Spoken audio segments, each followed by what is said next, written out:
Hello everyone, welcome to my channel info کی دنیا۔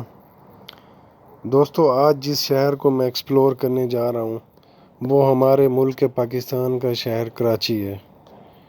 دوستو، کراچی ایک اپنی تاریخ رکھتا ہے، اور کراچی جس طرح سے آج سے چند برس پہلے ترقی کر رہا تھا، اگر اسی رفتار سے کراچی ترقی کرتا رہتا تو کراچی نیو یارک یا دنیا کے جو بڑے اس وقت شہر ہیں ان کے ساتھ مقابلہ کر رہا ہوتا، اور یہاں پر آپ کو دنیا کے لوگ یہاں پر تجارت کی غرض سے نظر آتے، مگر بدقسمتی سے کراچی کو کراچی نہ رہنے دیا گیا۔ یہاں پر مختلف حکومتوں کے دوران یہاں پر مختلف فسادات ہوئے، مختلف واقعات ہوئے، لوگوں کو قتل کیا گیا، بوری بند لاشیں بنائی گئی، ایک منصوبہ کے تحت کراچی کو تباہ کیا گیا، جس کی وجہ سے کراچی آج بھی اس آگ میں جل رہا ہے۔ دوستو، کراچی کے بارے میں آپ کو کچھ بتانے سے پہلے میں کراچی کی ہسٹری کو تھوڑا بتانا چاہوں گا کہ کراچی کا وجود کیسے آیا اور کراچی کب مارز وجود میں آیا۔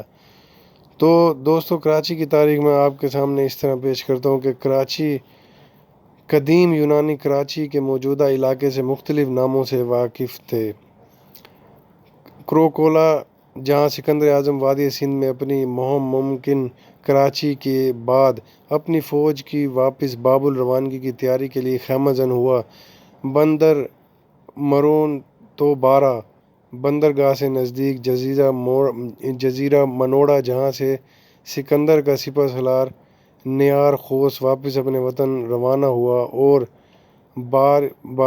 باربارکون جو ہندوستانی یونانیوں کی باختری مملکتی بندرگاہ تھی، اس کے علاوہ عرب اس کے علاوہ بندرگاہ دیبل کے نام سے جانتے تھے، جہاں سے محمد بن قاسم نے 712 میں اپنی فتوحات کا آغاز کیا۔ برطانوی تاریخ دان ایلیٹ کے مطابق موجودہ کراچی کے چند علاقے اور جزیرہ منوڑا دیبل میں شامل تھے۔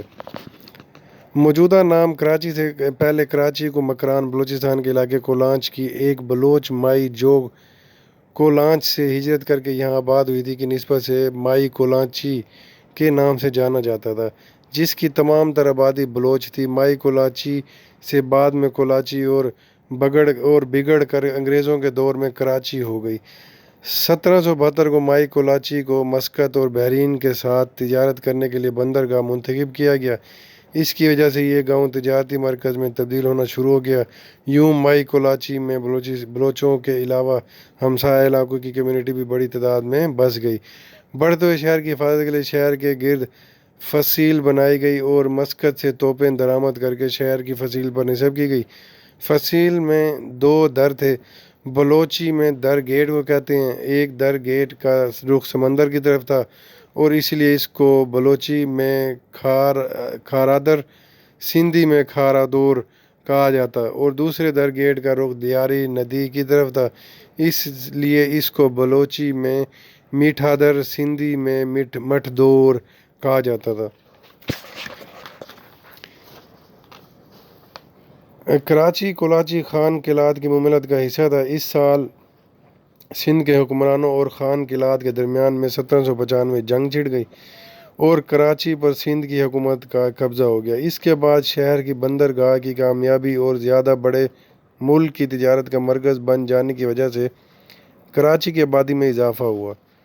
اس ترقی نے جہاں ایک طرف کئی لوگوں کو کراچی کی طرف کھینچا، وہاں انگریزوں کی نگاہیں بھی اس شہر کی طرف کھینچ لیں۔ انگریزوں نے 3 فروری 1839 کو کراچی شہر میں حملہ کیا اور اس پر قبضہ کر لیا۔ 3 سال کے بعد شہر کو برطانوی ہندوستان کے ساتھ ملحق کر کے ایک ضلع کی حیثیت دے دی گئی۔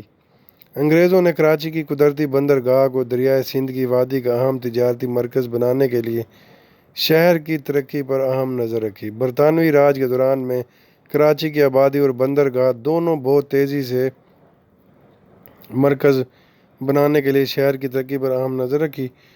برطانوی راج کے دوران کراچی کی آبادی اور بندرگاہ دونوں بہت تیزی سے بڑھے۔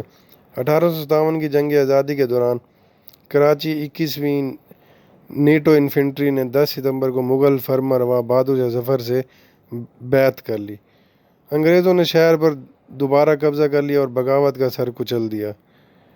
کراچی میں بانی پاکستان محمد علی جناح کی پیدائش ہوئی۔ اس وقت کا کراچی ایک ترقی یافتہ شہر کی صورت 1876 اختیار کر چکا تھا، جس کا انحصار شہر کے ریلوے اسٹیشن اور بندرگاہ پر تھا۔